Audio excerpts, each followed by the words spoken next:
6 o'clock on Tuesday, February 25th, and I will call the City of Lacey Council work session to order. Before we get started, we have Councilmember Stedman attending remotely, and Mayor Ryder is absent today, excused absence today.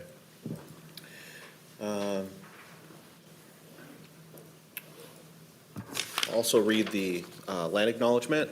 We, the City of Lacey, are on the ancestral land of the tribal people of the Treaty of Medicine Creek, including the Squaw Indian Tribe and the White Island Tribe. We acknowledge and remember those tribal people not recognized today who were absorbed and relocated into other tribes for survival. We recognize the ancestors and their descendants who are still here. And with that, it looks like we have an amended agenda to approve tonight. Item number 6B will be removed from tonight's agenda to be before us again in the future, as we don't have Tom with us tonight. I would move to approve the agenda as amended. Second. It has been moved and seconded. Is there any discussion? Seeing none, all in favor, please say aye. Aye. Aye. Are there any opposed? Seeing none, that motion passes unanimously.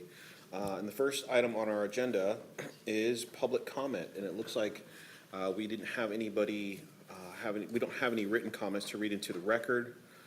We do have one person here for public comment. Would you please come to the podium, please? State your name, the city that you live in, and try to keep your comments to about 3 minutes. Can do. Hi there, my name is John Hegwood. I am a resident here in the city of Lacey. I guess with that, I'll go ahead and get started. To our city representatives, I come to you tonight as a private citizen whose opinion on the state of our country is informed by my work as your commissioner for the Commission on Equity, as well as a board member for the Modern Military Association of America, as well as countless testimony I've bore witness to from Black and trans people across the region. As a queer person of color with marginal access to power, I've made it my business to not only be an advocate for historically marginalized communities, but to amplify their voices and champion their cause so that those from these communities may seek respite and recover while not outing themselves on this public platform. I'm here to tell you on their behalf, our trans and immigrant communities in this city, this county, and this country are under attack. As a municipality, I understand our powers are significantly limited in our scope of actions that can be taken, but I challenge you with one we can. Lacey needs to be a sanctuary city for these targeted communities.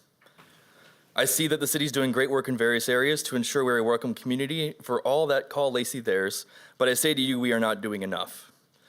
Becoming a sanctuary city is not merely lip service. It sends a clear and visible signal to everyone what our city is about and what values we have. Just as our proclamations for Transgender Day of Remembrance and the proclamation against hate, racism, and discriminatory actions have signaled where we stand, so too will these actions. Becoming a sanctuary city for immigrants will reassure our immigrant communities that our city will not pursue them based on citizenship status, and if they see our police, it's only to collect information on a reported crime, not to separate their family. No human is legal. Becoming a sanctuary city for trans people shows our city's commitment to gender-affirming care, self-expression, and the right to self-determination. It also demonstrates our city's belief that trans people should be celebrated, not persecuted, and will not allow any discrimination towards my trans siblings to go unanswered. In this city, trans rights are human rights. Ultimately, I'm proud of our city for many things, including being the most racially diverse in this county, for prioritizing equity years ahead of other cities, and many other things. Olympia has beat us to a similar decoration, although we proclaim to share similar values. And I'll leave you with this final thought, which is a quote from Amanda Gorman. For there was always light, if only we're brave enough to see it, if only we're brave enough to be it. Thank you. Thank you. Thank you for your comments tonight. And next on our agenda is our fourth quarter 2024 investment report, and presenting tonight is Christy Wolf, our Financial Services Manager. Good evening, Deputy Mayor and Council. Good evening, Deputy Mayor and Council. So I am here to present the fourth quarter investment report. This report has been prepared by our municipal advisor, GPA Portfolio Advisors. They provide us the information. And so I'd like to also share that the Lacey's core portfolio narrowly overperformed against the investment strategy benchmark for this quarter. The total portfolio unrealized loss at the end of the quarter was 1.9 million. A majority of this loss can be attributed to Treasury yield increases stemming largely from uncertainty around the fiscal policy and the stall in the disinflationary trend. The Fed's Federal Open Market Committee, the FOMC, continued to lower federal funds rates, cutting by 25 basis points in both November and December. While the Fed provided some relief by lowering their rates, they are pausing now and are not likely to resume cutting rates in the foreseeable future. The GDP economy continued to grow at a brisk pace during the quarter, but going forward, economic growth is expected to be moderate. The two-year Treasury yields increased 4.24% to 4.24%, and the five-year notes increased to 4.38% during the quarter. The total portfolio book yield decreased from 3.485% to 3.441% during the quarter. Related to policy compliance, all the investments held in the core portfolio with GPA are in compliance with the investment policy. Based on reports from GPA dated yesterday, GPA states that thanks to their close collaboration with the city and the rate environment, we were able to increase the book yield of the investment core portfolio this year from 3.0% to 3.5%, while overperforming the benchmark. And finally, the city's core portfolio remains positioned slightly overweighted toward treasuries due to the continuing tight spread of corporate securities. GPA will continue to monitor for opportunities to add value to our portfolio. So that concludes the 2024 Q4 investment report. There are two more investment-related topics that I would like to bring up. I'll let the council know. But first, I want to pause for a moment in case there are comments. Councilmember Vasquez. I know the deputy mayor always has very well-informed questions because he's a finance guy. My question is more basic. Can you explain in a non-finance kind of way what unrealized loss is? Because we didn't lose money, right? That's correct. So at the end of the year, we must use fair market value to value our investments for our financial statements. And so that value at the end of the year doesn't mean we're going to sell the investment and realize that loss. It's just a point-in-time market rate, fair market value of those investments at the end of the year. So it's you would call it an on-paper loss, but we're never going to sell those investments ahead of time, so we're not going to realize that loss. So if we had an investment that was worth $10,000 and then the investment's value decreased during the year to $9,500, but we're not selling. Only if we sold it early. Yeah. Right. It's basically if you were to sell today. The maturity. We don't lose anything. Okay, so that's what it is like that $500 gap, but we're not selling, so we're not going to feel that loss. Yes. Okay. I have a question. Please. Will we be buying more? You know, the whole saying, buy low, sell high? Well, the city uses kind of a laddered portfolio. So we buy investments and they are out a period of time, and we look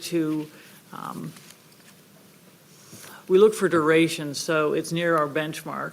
So we're trying to always get close to that benchmark so we can maximize our return based on those investments that we're selecting related to their credit risk, for the market risk. Councilmember Yes. Cox. Thank you. I don't want to put you on the spot here, but I think this was a little bit shocking just in the quick reading of it earlier today. I guess my overriding question is, are you all satisfied with the work of GPA? Do you think they're doing a good job with Definitely. our portfolio? Mm-hmm. Okay. I know that there are twists and turns and irregular, things that go on in the market, so. Yes, in fact, that's one of the items that I wanted to bring up. Okay. we've had a 2025 kind of strategy review by GPA, and they looked at all that the city is doing, and they only made one recommendation, and that was to align weighted market average from 2.0 years to 2.5 years, to better align with the move we made in 2022 to have a 0 to 5 year investment range. So this will align with that. So that's the one recommendation they had for us.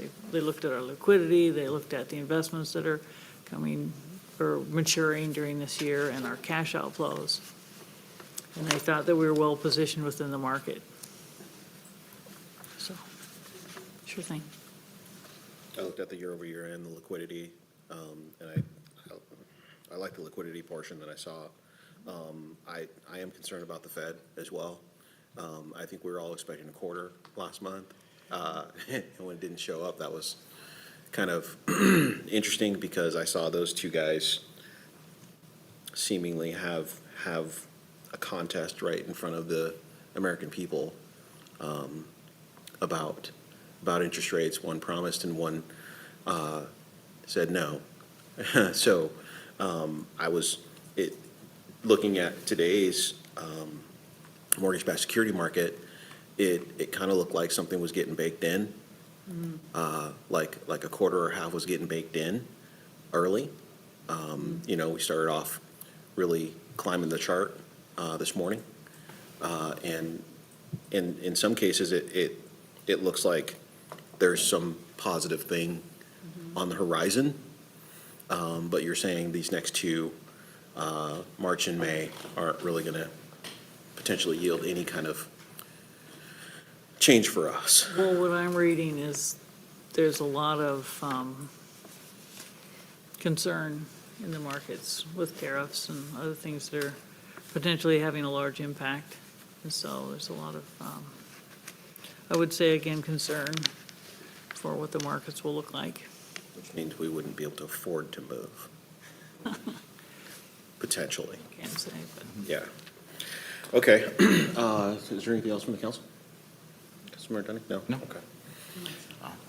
Okay, so the one thing that I did bring up, like I say, was the investment recommendation for our strategy. So in June of this year, our investment policy will come under review again.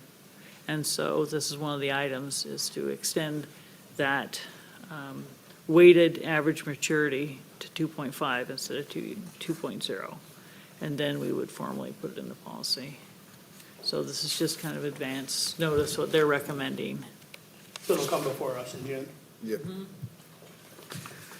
So, Will it come with the illustrations that will kind of break it down into and granulate it a little bit? yes, there'll be a whole presentation on that investment policy. And so if you've got additional questions, let us know. Will do. So the second item that I was going to bring up here is the proposed financing for the ULID 2025. So this is the Tolme Park Estates. And we found that the amount is going to be small, like under $350,000. So that makes it difficult to go to the market. It makes it difficult to place with a bank, a direct placement at a bank, and it's also a 15-year term. So what the city's proposing is the same thing that they did for ULID 2023 at Martin and College Sewer, and they're just proposing that it's an interfund loan bond where we would buy our own bonds, basically. So we And it'd carry be it. an interfund loan. And so that's because of the small size, and basically we're at the point where we need to start talking to the bond underwriter and bond counsel, and so it's kind of a proposal to go that same direction. So, did you have anything? Yeah. on City that? manager, you have anything on that? No, it's just one of those situations where with the final assessment being so low, it wouldn't do well on the open market, wouldn't be Yeah. favorable. So this is the other alternative, is to use our interfund loan bond mechanisms to be able to finance that debt and then also keep that internal. Too small to make a profit. Yep. That worked pretty well the last time around. Okay. Well, for 350, it's not like we're gonna have a whole lot to It's only lose. logical thing to do with 350. Yeah. So that concludes my report to council. Thank you. No further questions? All right. Thank you. Nice to see Appreciate you. it. Thank you, Kristen. Sure thing. Next on our agenda is going to be our critical areas code updates. Looks like we have Ryan and Hans coming, senior planner. Hello, hello. Ryan Andrews, Hans Shepard.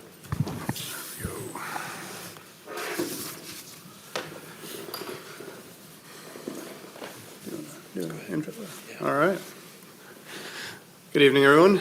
I'm Hans Shepard. I'm a senior planner here. Tonight, we're going to run through our critical areas regulations. We're in the midst of updating our critical areas regulations. There's actually 5 different chapters that kind of relate to these. So this is kind of an umbrella term that we're using. And I'll actually list later what each one of those different chapters is. But just to kind of encompass this update, I'm going to use this as kind of the term that references all of it. All right, so as part of the Growth Management Act, we're required to update our critical areas on a 10-year rolling cycle. The last update happened in 2017, so the next one is due in 2026 as part of that cycle. And a big part of what the update cycle encompasses is really looking for updates to scientific research that relates to any of these chapters, any kind of further studies that have furthered our understanding of how we regulate, or the scientific research that we look to inform how we regulate these different critical areas or environmental features that exist within our community. So we actually have a definition for best available science within the Lacey Municipal Code. I'm not going to read it all there, but it is up on the screen. And then Washington Administrative Code also provides additional language as far as providing some additional context on really what best available science means at the state level, and then also at our Lacey level there. And those two definitions really work in tandem to kind of paint a bigger picture of what we're looking for when we're looking for resources that update our current codes, or what we're pulling from to inform our decisions. The one I did highlight a couple different lines in there. The one that I really wanted to call out right now is repeatable methods. One of the recommendations that we have later does reference that as kind of our justification actually not to do one of the things that was part of this update cycle, but we'll get into that a little bit. So as far as the best available science, there are a range of different lead agencies, or what we call subject experts, depending on what we're talking about. So Department of Ecology really covers things like wetlands, aquifers, and frequently flooded areas. Department of Fish and Wildlife covers quite a few different areas, the main one being that priority habitat and species, and then riparian management zones. And then the Department of Natural Resources covers geologically hazardous areas as kind of their subject areas, or what they're kind of known as the lead agency. So each department is the one that puts out specific information or studies or research or new findings specific to each one of those categories, if you will. And then, so here are the requirements of what's required to be within your critical areas. They include things like wetland areas, habitat conservation areas, flood hazard areas, aquifer recharge areas, and geologically sensitive areas. And then there's a bit of a crosswalk. So that's what's required to be in the critical areas section of our code at the state level. And then at the Lacey Municipal Code level, these are all the chapters that relate to those subjects. So it's kind of just a one-to-one there. But as far as this update cycle, apologies for the size of this text. I tried to keep it all on one page so we didn't have to toggle through. But yeah, I am going to run through these. So as far as this update cycle, a lot of what we're looking at is updated language and definition. So really we don't have scientists on staff, so we really do get our cues from these different state agencies to really inform us on new studies, what's been updated, and really what that research is telling us.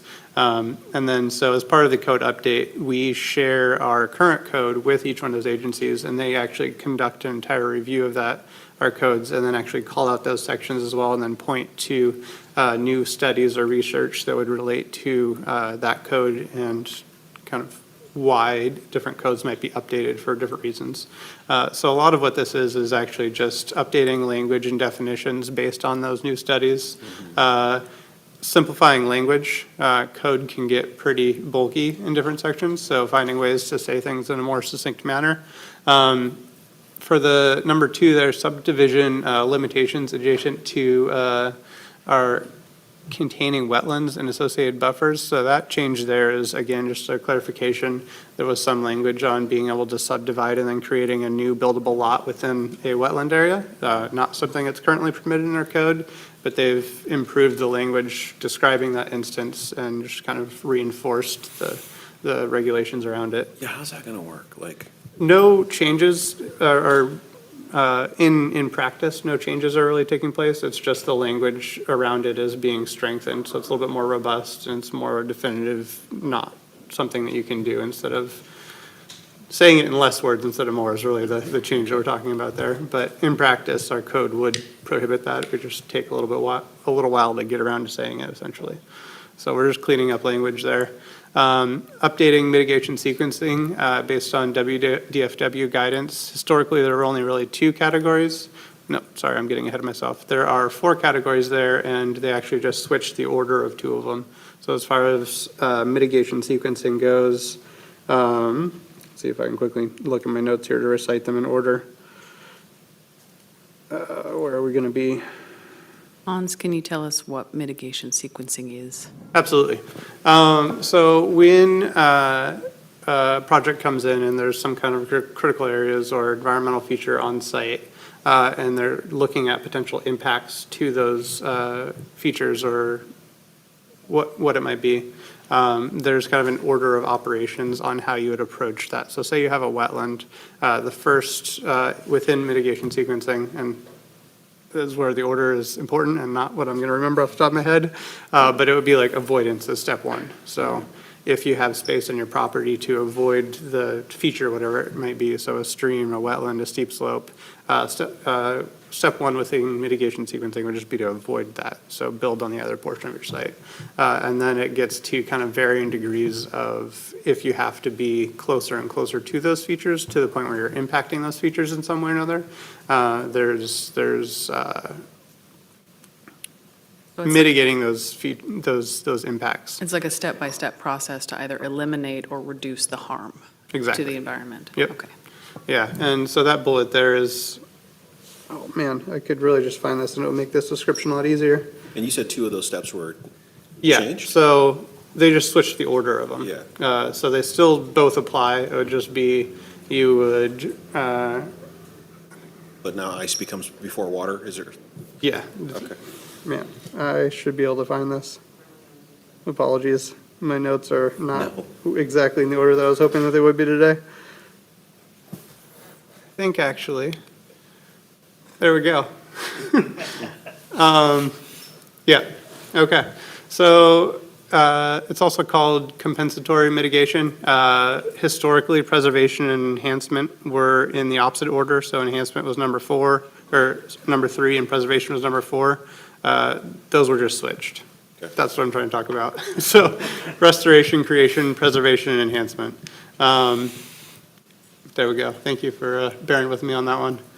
And then additional language to emphasize no net loss of ecological functions and values. This, again, was something that is in our code, but that was really, there was an additional emphasis placed on no net loss, and just really that statement being in more places within our code. So you'll see that within your packet as well, that was one of the things that was called out quite a few times. But again, it's not really changing what we do in practice, but just making that more clearly stated throughout the entirety of the code.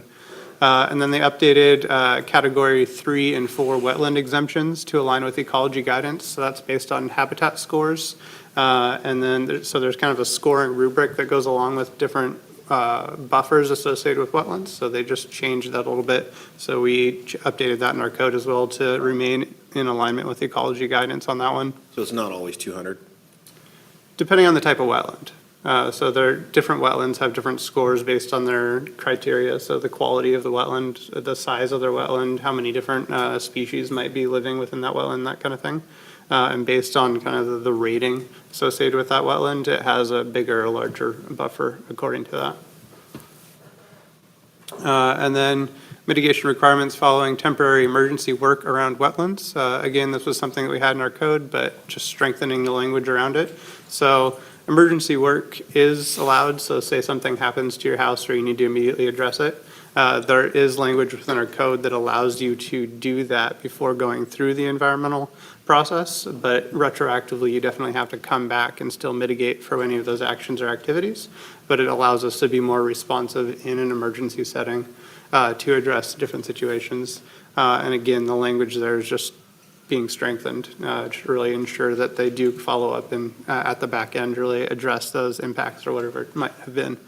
And then the last one there is updated references and text citations based on recent studies and best available science resources. So within the last 10 years, new reports have come out. We're just making sure that our code is pointing to the most recent version of those studies or reports.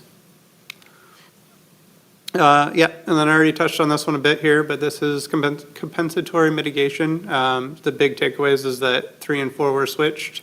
And then it was avoidance and restoration historically, and now restoration has been broken out into these 4 categories. So there's a bit more nuance there depending on what's happening on site. And then there's different requirements attached to each one of these actions and criteria depending on what the activity might be. So just a little bit more nuanced, a little bit more responsive to individual parcels and activities and properties instead of just kind of more generalized and sweeping buckets that we kind of lump one or the other into. And then I threw this slide up on there, really just because I wanted to call out riparian management zones. That's what a lot of the comments from the different agencies use as language, but within our current code, riparian habitat areas is actually what we call it within the Lacey Municipal Code. So there are a couple references to RMZs within the packet that you guys received, but just anytime that you see that, it's referencing our riparian habitat areas, so it's a one-to-one. We do have all of that language in there, it's just under a different header, so if you see that within your packet, it's pointing to that section there. And then I also wanted to include our table of riparian habitat area widths. So for the different types of streams that we have within Lacey, there are different buffers associated with them. Type S streams are streams of the state and they're designated, so they have a 250-foot buffer. F-type streams are ones that have fish within them and they have a 200-foot buffer. And then the NP and NS streams are perennial non-fish bearing streams that have a 150-foot buffer on them. I bring this up because one of the other recommendations recommendations that came out of this update cycle was that WDFW asked if, or drew our attention to site potential tree height as a way to assign buffers. And this is actually one of the things that we're recommending not to do as part of this cycle. Reason being is that looking at their tool that they created to create and identify what these buffers are, it's a much more variable buffer that's based on soil data, it's based on the type of trees that are growing in the area. And we found that actually we did kind of a couple different case studies throughout the community of if we were to apply this site potential tree height instead of our standard buffer widths on these streams, what would be the outcome of that? And what we found is that even within individual parcels, there are different outcomes. So in one place you might have like a 90-foot buffer and the other one you might have a 120-foot buffer. So it's much more variable. And then it would actually effectively reduce the protections along Woodland Creek in some areas. So that was something that we weren't too keen on. And it's also, if we had to convey this to the community at large and point to this tool, it's a pretty clunky tool at this point in time. So we decided that for consistency's sake and so that we could more uniformly apply the code across the community, this wasn't a great tool for us this update cycle. Ideally, a lot of these concerns might get addressed in between now and the next update cycle, but for right now, it was really just as regulatory staff, it was a difficult tool to use, And it was created a lot more confusion than clarity within our code, which wasn't something that we were a huge fan of. So when you're looking at site potential tree height, what, like, are you like, okay, there's that species of tree there and that species of tree there, and then that one's 60 feet and that one's 90 feet, and then how, do you take an average? Do you just say? Yeah, so, yes. And it's based on the average height that that tree is supposed to be, or the expected height of that tree after 200 years. Okay, that was So- my next question. So there's additional elements to it, but yeah, this is a screenshot of what that tool looks like. And yeah, so this is based on 200 years for the type of tree that's at this location. It would be a 100-foot buffer based on the red alder that's located here. But it's also based on soil data from the 1960s, which is at best a model. It's not precise. So there's a lot of different variables that feed into this that aren't specific to parcels at a parcel level. So just trying to use a model of something to implement hard code at a parcel by parcel level just didn't seem like a good fit for us at this time. So this is actually the one recommendation that came out of this process from WDFW that we're, as staff, recommending that we don't pursue at this time. And that's what you guys will be bringing to us at a future council meeting? Yeah, Actually. so, yeah, I'm getting a little ahead of myself. We can jump back to this one in a second. But as far as where we are in the process, so we started reviewing all of these chapters halfway through last year, so 2024. We created a draft that we sent to Commerce. Commerce provided that review and guidance that they then sent back to us. We also did internal departmental reviews, so we sent it around to all the different staff that touch these different chapters as part of the review process. Gave them an opportunity to look through it, identify any changes that might be helpful as part of their day-to-day operations. I'll be honest, that's more of a current planning staff. I'm long range, so I don't touch these codes as much as our current planning staff does. So we gave them an opportunity to really go through all of the code and identify any challenges or areas of ambiguity that would be worth updating as part of this cycle. And then we also conducted a public hearing with our planning commission. So the planning commission got to review draft changes. We conducted a public hearing, and then on November 13th, they recommended that we advance it to you guys. So now we're at a council work session review opportunity to kind of just get you up to speed on what's in these chapters. There's a pretty hefty packet of attachments that you guys got to look through. But this is really just a high-level summary of everything that's in there, what's changing, what we expect moving forward. Did that answer your question? It does. Okay. And then the other one thing I did want to run through really quickly was just really what the permitting process looks like. And given this is pretty generalized, but specific to critical areas, when somebody comes in with a property or project that they're looking to do and there's, say, a wetland or a stream on site, generally speaking, that would be something that would fall under our quasi-judicial review. If it's something like a wetland development permit or a shoreline development permit or a conditional use that may relate to that. But the process there is that we would start with a pre-submission conference where we just bring our team and a couple of our different departments just into a meeting with the prospective applicant and run through kind of their goal and vision for the site. And then we identify any areas that may provide some difficulties or hurdles to navigate, which is just really, it's a very informal meeting. It's free to anybody who's interested in participating in them. And it's really just there to talk through the project and identify any permits they may need, any applications as part of that review process, so that they're very, from the get-go, familiar with all the steps moving through the process that are going to be required. Following that meeting, there's an application submittal, whereas we receive that full packet of applications. So it might be a wetlands development permits, it might be some kind of home expansion or construction of a new home, what have you. So we collect all of those and we conduct our regular review, and then part of that is what we would call a review, critical areas report, which identifies what types of critical areas are on site, what type of review we're doing, and then that's then routed to a bunch of different internal and external agencies, so including our land use team, our public works, our building department on the Lacey side. But then we also send it out to Department of Ecology for shorelines and wetland programs. And then we also send it out to Fish and Wildlife when it's applicable, depending on what kind of critical area is mapped on site. Can I interrupt for 1 second too? I want to make clear that the critical areas report is something that's prepared by a wetland biologist, by an expert in the field, prepared by the private sector that we review. And that's the reason that we send it to state agencies, is we don't have the expertise on our staff to be able to review these in depth. I mean, we have general knowledge about this, but that's the reason that we use the state is for expertise. We also, within our code, have the ability to send out for external review to kind of other experts in the field, so we can actually contract with a third party to review these reports as well.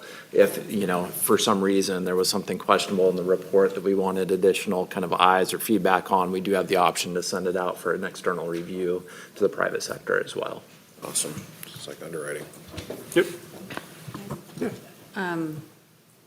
Do we still stand in the same decision-making position in this quasi-judicial process? Because I know we changed where we stand in that process for land use decisions, but are we still the deciders? The city council is not, it's the hearing examiner. Okay, So that This shows, is an outdated flow chart that will yeah, need to be okay. updated. So Yeah. we should update the flow Sure. chart, just so it's clear that the hearings examiner now is the decider. Yeah. And with, you know, Regulatory Reform Act, we don't run, there aren't separate processes that we run associated with this. There is one overall process. So as Hans mentioned, it could be a conditional use permit, it could be a subdivision, it could be, you know, those kind of quasi-judicial actions. This, the, you know, underlying environmental critical areas permit also runs through the same process at exactly the same time concurrently with the overall application. So then, as staff, we take all of our internal reviews and then anything that we receive from external agencies that we may have routed this to, bundle that up and create draft recommendations based on all of that feedback that we've collected. From there, it would move to a public hearings examiner, where a final decision with or without conditions would be made to reflect any regulatory requirements that are within our code. Understood. But, yeah, I think that's my last slide, actually. Wow. So, Over here. Question on that. Yep. Are there, so when we send it out to any of those agencies, are there any fees or anything for any of that? Do those state agencies charge us for that at all? Not to the state agencies. If we were to contract, obviously, with a private company, they would charge us for that. But the state agencies do it, and free of charge to us. They also provide technical support to the applicant, like they'll do site visits and those kinds of things as well, free of charge. So they're a great resource that doesn't cost us anything, at least at this point. Doesn't, you know, it's free of charge. And we still don't charge for pre-submission hearings, correct? Pre-submission, yeah, pre-submission conferences are free. So, and those are a great opportunity, and we highly suggest anybody that is thinking about doing any kind of development come in and take advantage of that. I think we're one of the few in the area that are free of charge still. So, you know, that's a fantastic opportunity, you know, before an applicant goes and spends a bunch of time and money and resources on a, you know, hiring a bunch of people, sit down before you get too far in the process and figure out what those requirements are. It's a fantastic opportunity to do that. There's been a lot of positive feedback from the building community and the development community about that. They really appreciate the fact that they can come sit down with staff before they do the submission and know where they stand. Right. It's been a really big deal to them. Yeah, and you know, it's great for, especially if you are in this kind of feasibility phase of your project before you've gone and, you know, maybe you don't even have a contract on a piece of property. Yep. But to be able to, you know, see if what you want to do is feasible before you get too far down the road is a fantastic opportunity. I think so, just to taking advantage of that and brought a piece of property to the attention of the staff and to tell us, you know, hey, is this even something that can happen? Yeah, and I'll just mention one other thing, which is, you know, one of the advantages of Lacey is that we are, I'll say, relatively free of a lot of critical areas that are, you know, other communities, you know, we have very few steep slopes. Yeah, we have, wetlands, we have one stream, Woodland Creek. And so, we don't come across too many in our day-to-day projects, critical area issues. Having said that, the properties that are available today usually have critical areas issues associated with them. That's the reason why they're not developed to this point. So those things become, the critical areas and the properties that have critical areas become more common now than maybe they used to be for development, because those are the ones that are left, are the kind of the ones that are harder to develop. So next steps, we'll be formulating this. We'll be working with the city attorney's office to formulate this into an ordinance and bring it to you at a regular council meeting for your adoption, hopefully here in the near future. Okay, well, thank you guys so much. Thank you. Maybe anything else from the council on this one? No? All right. Okay, well, next on our I agenda. was gonna say something briefly, Mr. Mayor. Please, go ahead. I wasn't afforded that luxury in Olympia or Thurston County when I did precinct level meetings, so I think it's also a great value for residents of Lacey and people looking to develop in Lacey. Yeah, I think that's why developers come and say, hey, if you bring this into your city, we can do something with it. Thanks, you guys. The last item on our agenda tonight, short agenda, is our potential for our additional regular meetings. And Rick will be presenting, city manager will be presenting. Thank you, Deputy Mayor. And yes, as the council's aware, we've had several conversations over the last several months about some opportunities for council to have some opportunities to have a little bit more informal conversations, but public meeting, in a public meeting forum, better ways to talk about emerging issues, regional topics, or also just a matter of way to get to know each other a little bit better. So these conversations culminated, as you're aware, at the council retreat about wanting to see a proposal to how we would incorporate this type of meeting schedule into the, or meeting type into the council agenda schedule going forward. So tonight we go over a little bit of a framework of how we would structure that, recommend structuring that meeting to meet the provisions of the Open Public Meetings Act, and then look at what that schedule could look like and what council would like to move forward with. So in terms of meeting structure, one of the pieces is, this is kind of an outline of what we would, staff would recommend that would look like. This would be considered a regular meeting with a written public comment option. If the council would like to have written public, opportunity for the public to provide written comments in advance of this particular meeting.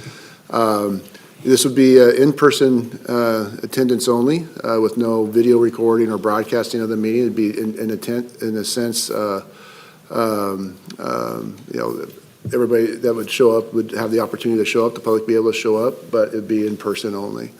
Also, because it'd be a public meeting and a quorum of council, we would issue a public notice of the meeting, also publish an agenda in advance. That agenda would be very high level in a sense, and then also at the conclusion of the meeting, we'll produce minutes that would be approved by the council at a later council meeting through the consent agenda.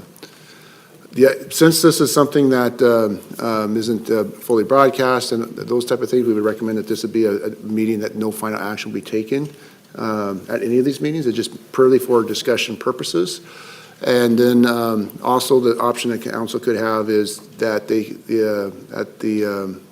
an informational report out of the conversation or topics covered at the meeting could be conducted at a subsequent meeting or the regular council regular council meeting. And then, as it is a public meeting, we would recommend that a quorum of council members would be required to hold a meeting. So if a quorum was not available, that the meetings would be canceled. And then also to, again, just be a conversation by council that there be limited staff in attendance at the discretion of myself. So in essence, if we're doing minutes and notice, I'd probably have it a minute myself, the city attorney Dave, as well as a member of our clerk's office, and then other staff if there was a particular topic that we want to have some more information or details about. So before I move on to the next slide on consideration and scheduling, is there any questions on what we have here? Yes? I have a couple. So I guess I'm not sure I understand the concept. If we're going to have open conversation between council, how do we really do that if there's an agenda? Well, with the idea of the agenda would just be introduced that this meeting would start at, 4:30 or whatever particular time the council choose on, and that the topics would be informational, topics of informational only. And then at the meeting, you would introduce your topics you would like to talk about, would be one aspect of So that. the agenda wouldn't actually have the topics on it? No, Yeah, no. that's- It wouldn't be a So it's just public- setting the time? Yep, setting the time, and that this is a type of, what the type of meeting it is. And then, of course, any topics to be covered will be summarized in the meeting summary. I'll just add, there's some requirements, there's some nuances in the RCWs. If it's a regular meeting, which means a regularly scheduled meeting, then there has to be a published agenda at least 24 hours in advance. So there has to be notice to the public of what the meeting is. And that notice, or the agenda itself, could just be informal council discussion. And we'll get, we'll consider it's that a pretty little bit general. more. But it won't be bulleted items like council's Okay. used to for its regular meetings and its work sessions. Okay. Would we never have agenda topics listed, or would there be some times where we do have some agenda items on there, or is the goal to just? Well, and looking you at wanna bring this up it and listening to right the council's conversation about the type of structure they'd like to have so far, it would be something that we wouldn't have agenda items listed in the agenda. It'd be, the topics would be covered and brought up at the meeting by the council members. I was just wondering if there are some things where maybe the council would want other members to at least have some heads up that, oh, this is something if it's something that would require more knowledge, or we just don't, that's where I'm just. Well, one of the things that again, what I've heard from the council conversation is really having a place where you can have a forum where you can talk about these issues and bring them up and see if they were something that the council would want to consider further. And that consideration or that decision would happen at maybe a regular scheduled council meeting or work session during the other business format. So we could say, like, I would really like to have one of these informational meeting discussions be about housing policy related to our comprehensive plan update. Could we say something like that in a regular meeting and then just plan to talk about it at the discussion meeting, or is that too specific?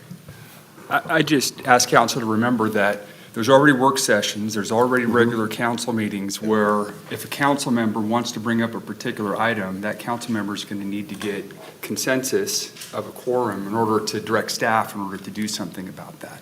So certainly, if a council member, any council member, wanted a particular item at any particular meeting and had support of council, be it at one of these dinner meetings, a regular meeting, a work session, council could do that.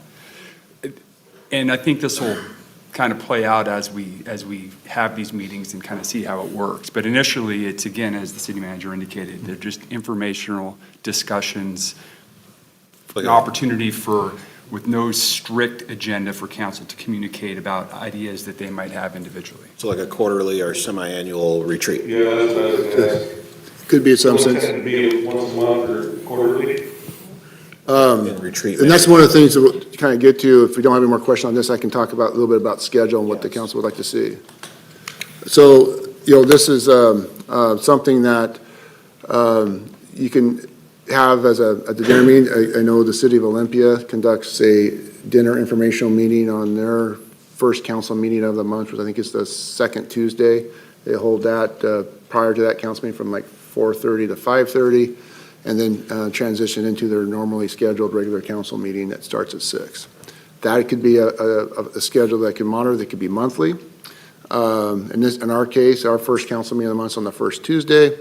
And, or if council would want to look at that schedule, and is it every month, every other month, once a quarter? What is that frequency or schedule that would be beneficial for council to have this type of meetings?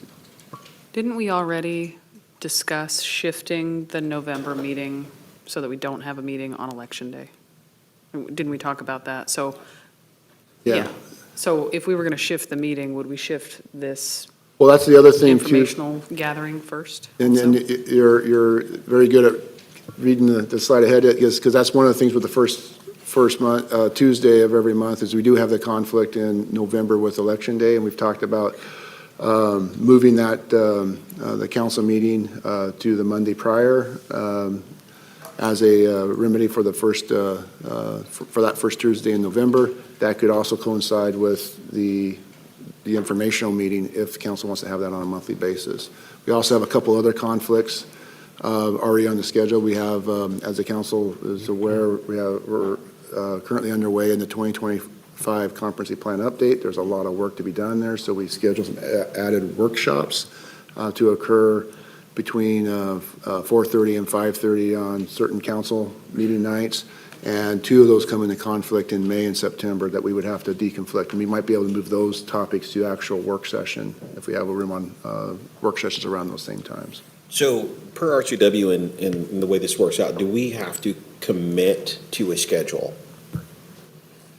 Or can we ad hoc this? That's kind of like my thought was like 2 meetings per quarter. I think one every month might be a lot and one every quarter might be too little. So, Yeah. either doing 2 months on with a month off or, every 6 weeks, something like that. Go ahead, Mike. And I was thinking, for a trial period, maybe do it once a month, see how popular it is, and if it's popular, continue that. If not, maybe transition it down to quarterly, just a suggestion, or vice versa, Yeah, I was thinking the exact opposite. Like, I was thinking like doing maybe quarterly or biannually to see how it feels and comes together. And if we do have enough to talk about, and we are able to take some deep dives and want more of it, then we could add some more too. I didn't want anybody to have to commit to another 12 meetings a year, is what I didn't want. My other suggestion was instead of from 4:30 to 5:30, I don't think we need a whole half hour to get ready. We're kind of been around the block on this. Maybe, I don't know, maybe, 4:45 to 5:45 instead. We may have a couple Have of that council members 15 coming minutes. I guess if we were going to eat dinner. Councilmember Cox. Okay. I've been thinking about this a little bit, and I think we ought to start a monthly cycle and see how it goes, because if we started with quarterly, one thing that would be very limiting with this is if we have a hot topic that comes up right after a quarterly meeting and we've got to wait another whole quarter for it, and we want to have those kind of informal discussions about it, it's limiting in that respect. Or if you have to miss a meeting because you can't We be can always there. cancel a monthly meeting if need be, but All right, Councilmember Vasquez. Well, we don't have to schedule them for the whole year, but we do have notice requirements. What is it, 15 days in advance, providing public notice to the public? Is it 10 days? Well, there's different notice requirements for special meetings versus regular meetings. One of the advantages for staff of having a regular meeting is it's scheduled, staff knows what's happening, it's just part of the process. That being said, it's completely up to council. Now, I defer to the city clerk's office as to if there's going to be a special meeting, exactly when that needs to be notified to the public. I don't remember. I know but council does need to have a rule in order to have a regular meeting. And once that rule is established, then it's a 24-hour publication of the agenda. And city staff usually puts that out more in advance of that. I have one more point when you get a sec. You don't have to come to me right now. Well, we're talking about monthly versus quarterly. I'm guessing we don't mean we're going to implement this next Tuesday, so that would be March. And we could do it in April, but then we wouldn't do it in May. So even if we don't say we're going to do it quarterly, I only see one potential meeting if we go on this cadence between now and June. Yep. So April and then June. So in order to implement a meeting schedule like this, we would recommend that we would amend the council policy and procedures to add this meeting type to the regular meeting. And then that would require a resolution. And so based off this conversation direction tonight, we would go back and prepare the resolution and staff report and the red line copies of that to bring back potentially at your March 18th meeting. Probably the earliest you could have one of these type of meetings would be the 1st of April. Is that less work than just doing ad hoc meetings? Okay. It's helpful to have a regular schedule, because if we have ad hoc meetings, then we have to look at coordinating dates, calendars, make sure who's available. Space and rooms. And then this creates a regular schedule. Plus, as Dave mentioned, it creates a workflow with coincide with the council meeting, that we could publish agendas and notices and all that type of stuff. It seems to me the easiest way to do that then is to do it monthly. You can always cancel a meeting. Yeah. So, first of all, I I'm have excited one more that- point. Go ahead, Mike. To cancel it. This will affect you, Deputy Mayor, so you and the mayor substantially have more time, or take more time out of your day and your week and your schedule in your roles. So this is just adding to that. It does, it affects us all because we're gonna be there, right? But not as much as all the other extra duties that you guys do. So we should be mindful of that. We don't want to overwork them to where they don't want to come back. So, you're right, and one of the things that I was thinking was like, do I really want to have everybody commit to another 12 meetings a year, or would I like to start with a 4-meeting-a-year commitment, or something along those lines? And like Councilmember Greenstein said, and Councilmember Cox have said, meetings can be canceled. My fear was the commitment level for each of the council members so that, nobody gets overburdened with meetings. So I'm glad that, the direction that this is headed right now, because it obviously everybody's agreed that we do want to get together and take some deeper dives on some things that off-topic things, off-agenda things, even though we may have to create an agenda to do that. So now it's just kind of a matter of how often do we want to do this? Since we're doing it really, it's almost like not adding it's adding an hour to our council meeting, basically. I mean, it's a separate meeting, but as far as from a time commitment, Right. it's not like we're committing to another day, right? It's an Right. hour before the meeting. We're here anyway, we're just coming an hour earlier. Yeah, I remember when For when me, I, it's less of a big deal, I we- think, to do that monthly. when we Same, first started talking yeah. about this, and I said, maybe we could do it on the 5th Tuesday. You'll be banished. Earlier You won't tonight, survive Last the thing that meeting. just came to mind, earlier tonight, I suggested to the city manager that maybe we did it on like a Friday night at 6 o'clock, You'll be in your own meeting. Then I would be, so, Enjoy yourself. so I'm glad it's come to an hour or an hour and a half before council, because that's going to flow a whole lot better for everybody, I think. It doesn't feel like another meeting. It just feels like a slightly longer meeting that we were already going to have. one last thing I thought of just now. How informal is it going to be? Pretty informal, right? We're not going to do a land acknowledgement. I mean, there's some unintended consequences when we do stuff like this, but, I want to just make sure that we're mindful of everything.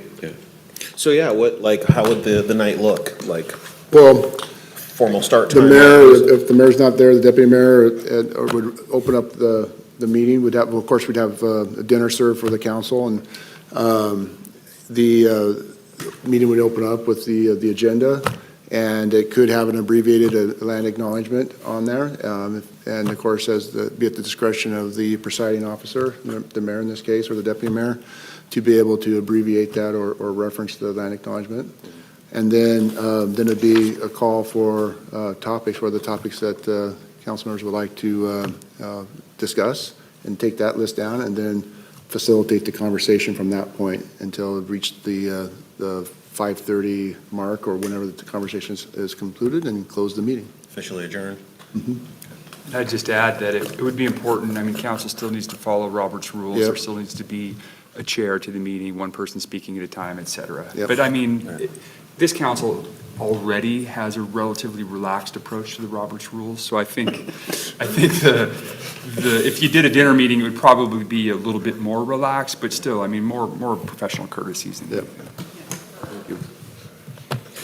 So, we need to give direction, and we need to give direction about, not that we want to do it, it's just the frequency in which we're going to do it. So, if we want to start off doing monthly, or do we want to start off doing quarterly? It looks like those are the two options on the table.